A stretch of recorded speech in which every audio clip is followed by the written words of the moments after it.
రైతుకు పెట్టుబడి ఇవ్వడం సరైన సమయంలో రైతు బంధు అనేటువంటి కార్యక్రమాన్ని దేశంలోనే వినూత్న కార్యక్రమాన్ని మొట్టమొదటిసారి తీసుకొచ్చి టైం మీద అదునుకు వాళ్ళకు అందేటట్టుగా రైతు బంధు పెట్టుబడి సహాయం చేయడం. మూడవది 24 గంటలు రెప్పపాటు కూడా పోకుండా నాణ్యమైనటువంటి విద్యుత్ సరఫరా చేయడం. నాలుగవది రైతుల యొక్క పంటలన్నీ కూడా 7,600 పైచిలకు కొనుగోలు కేంద్రాలు రాష్ట్ర వ్యాప్తంగా ఏర్పాటు చేసి ప్రతి గింజను ప్రభుత్వమే కొనుగోలు చేయటం. ఐదవది రైతులకు అనుకోకుండా ఏదైనా సంభవిస్తే వాళ్ళకి రైతు బీమా ఏర్పాటు చేయటం. ఇటువంటి నిర్దిష్టమైనటువంటి పనులతోని వ్యవసాయ రంగం అద్భుతమైనటువంటి దశకు తెలంగాణలో పోయి దానికి మీరందరూ కూడా సాక్షులు. 2014 ముందు 30-40 టన్నుల ధాన్యం కూడా పండించినటువంటి తెలంగాణ 3,40 లక్షల టన్నుల ధాన్యానికి మించిన తెలంగాణ 3 కోట్ల పైచిలకు ధాన్యాన్ని ఉత్పత్తి చేసి పంజాబ్కే పోటీగా నిలిచి దేశంలో అగ్రస్థానానికి పోయేటువంటి పరిస్థితికి దూసుకొని పోయింది. ఇది కట్టుకథ కాదు, పిట్టకథ కాదు. ఇది నిజంగా ప్రజలందరి సాక్షిగా, మీ అందరి సాక్షిగా జరిగినటువంటి దృశ్యం మనం చూసినటువంటి. చాలా బరువైనటువంటి గుండెతో నేను మాట్లాడుతూ ఉన్నా, బాధ కలుగుతూ ఉంది. ఇంత షార్ట్ పీరియడ్లో వితిన్ 100 days 110 daysలో ఇంత దుర్భరమైన పరిస్థితి చూస్తామని మేము అనుకోలేదు. రైతులు ఇంత ఏడ్చేటువంటి పరిస్థితికి పోతారని కూడా అనుకోలేదు. మా సమాచారాన్ని బట్టి, అందినటువంటి సమాచారాన్ని బట్టి 100 రోజులలో 200 మంది రైతులు ఆత్మహత్యలు చేసుకున్నారు. కొందరు కరెంటు షాకులతోని, కొందరు ఆత్మహత్యలు. వరసి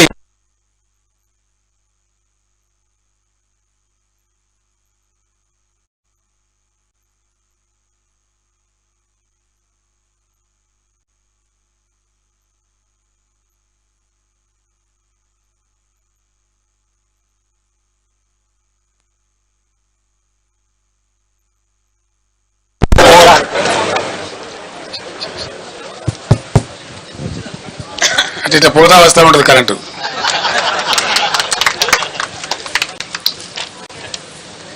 ఇప్పుడు మనందరం ప్రత్యక్షంగా చూస్తా ఉన్నాం. సో ఇట్లా 100 రోజుల పరిపాలనలో 200 మంది రైతులు ఆత్మహత్యలు. నేను కొద్దిగా బాధపడుకుంటూ మాట్లాడుతున్న ఆవేదనతో. ఎందుకంటే రైతులు మళ్ళా ఆత్మహత్య చేసుకునే దుస్థితి ఈ రాష్ట్రంలో వస్తుందని చెప్పి మేము కళ్ళ కూడా అనుకోలే. ఎందుకంటే చాలా వరకు పనులు మేము చేసి పెట్టినాం, పటిష్టంగా చేసి పెట్టినాం. మరి ఎందుకు సంభవిస్తున్నట్టు ఈ ఆత్మహత్యలు? ఈ లక్షల ఎకరాల్లో పంటలు ఎందుకు పోతున్నట్టు? దయచేసి జర్నలిస్ట్ మిత్రులతో కూడా నేను ప్రార్థిస్తా ఉన్నా, మీరు కూడా ఆలోచన చేయాలి. మీరు ప్రజల పక్షాన, ప్రజల కోసం ఉండేవాళ్ళు కాబట్టి నేను మీకు కూడా అప్పీల్ చేస్తా ఉన్నా, ఈ పరిస్థితి ఎందుకు వచ్చినట్టు మీరు కూడా పరిశీలన చేసి రాయండి. ప్రజల పక్షాన్ని నిలబడండి, రైతుల పక్షాన్ని నిలబడండి. ఇది రాష్ట్రం యొక్క మేలును కాంక్షించి. రాజకీయాలు ఎప్పుడు ఉంటుంటాయండి, రాజకీయాలు పెద్ద ఇష్యూ కాదు. రాజకీయం ఎన్నికలు వస్తాయి, గెలిచేటోడు గెలుతాడు, ఓడతాడు ఓడతాడు, ఎల్లయ్య కాకపోతే పుల్లయ్య కాకపోతే మల్లయ్య ఎవడోడు. అది సాధారణంగా జరిగే విషయం, రొటీన్. దానికి పెద్ద ఇంపార్టెన్స్ లేదు. కానీ ఈ సామాజికమైనటువంటి పరిస్థితి తెలంగాణలో అద్భుతంగా మారి ఉన్నత శిఖరాగ్రాలకు చేరుకొని దేశంలోనే నంబర్ 1 స్థాయికి ధాన్యం ఉత్పత్తిలో ఎదిగిన రాష్ట్రం అనతి కాలంలో, ఇంత స్వల్ప కాలంలో ఎందుకు ఈ బాధకు గురి కావాలి? దీనికి కారణం ఏంటి? నంబర్ 1, అద్భుతమైనటువంటి ప్రపంచ దేశాలు, యుఎన్ఓ దేశంలో దాదాపు 15-16 రాష్ట్రాలు కొనియాడి వాళ్ళు అమలు చేసుకుంటున్న పథకం మిషన్ భగీరథ. ఎందుకు మంచినీళ్ళ కొరత రావాలా? చీఫ్ సెక్రటరీ గారి స్టేట్మెంట్లు ఏమో సోర్సెస్ అన్ని బరాబరే ఉన్నాయి, ఇవాళ భయపడే అవసరం లేదు, మీరు అద్భుతంగా ఉండొచ్చని చెప్తా ఉన్నారు. అసలు హైదరాబాద్ సిటీలో ₹1 నల్లా కనెక్షన్ ఇచ్చి 20,000 లీటర్ల ఫ్రీ వాటర్ ఇచ్చి రాష్ట్ర వ్యాప్తంగా ప్రతి ఇంటిలో నల్లా పెట్టి, దీన్ని కూడా మీరందరూ సాక్షి, జర్నలిస్ట్ మిత్రులు కూడా. దానిలో ఎందుకు లోపం వస్తుందంటే నాకు అర్థం కాదు. ఏం కారణం? మేము అసెంబ్లీలో ఛాలెంజ్ చేసినాం. నేను స్వయంగా యాజ్ ఎ చీఫ్ మినిస్టర్ ఈ టర్మ్ లోపల భగీరథ కంప్లీట్ చేయకపోతే వచ్చే ఎలక్షన్లో మా పార్టీ పోటీ కూడా చేయదు, మేము ఓట్లు కూడా అడగమని చెప్పి అంత ఛాలెంజ్గా చెప్పి తీసుకొని ఆ పథకాన్ని కంప్లీట్ చేసినాం. ఆ తర్వాత 5 ఏళ్ళు బ్రహ్మాండంగా నడిపినాం. బిందె పట్టుకొని ఆడబిడ్డ ఇక్కడ కనబడలే రోడ్డు మీద. పబ్లిక్ స్టాండ్ పోస్ట్స్ అన్ని మాయమైపోయినాయి రాష్ట్రంలో. ఏ టౌన్లో కానీ ఎక్కడ కానీ మంచినీటి ట్యాంకర్ మనకు కనబడలే గత 5 సంవత్సరాలు. మరి ఇప్పుడు ఎందుకు బిందెలు ప్రత్యక్షమవుతున్నాయి? ఎందుకు మళ్ళీ నీటి మూతలు స్టార్ట్ అయినాయి? ఎందుకు నీళ్ళ ట్యాంకర్లు విచ్చలవిడిగా వ్యాపారం చేస్తున్నాయి?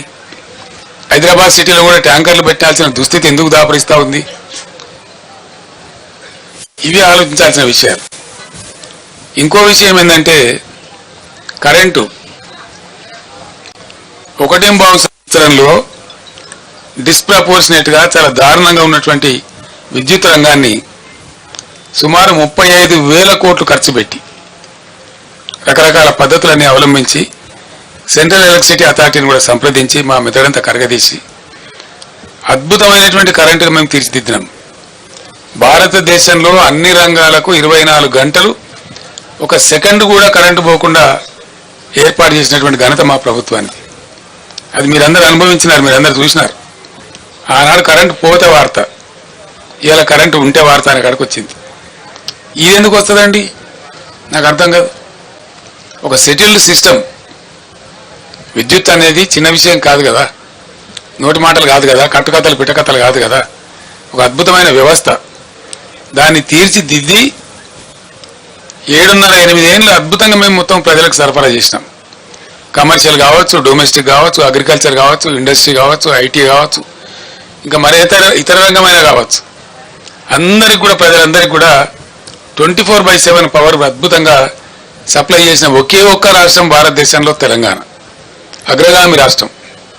మరి ఆ రాష్ట్రానికి ఏం చెదలు పట్టింది? అలా 100 రోజులలో ఇంత అస్తవ్యస్తమైంది. దీని ఉన్న తమాషా అయింది.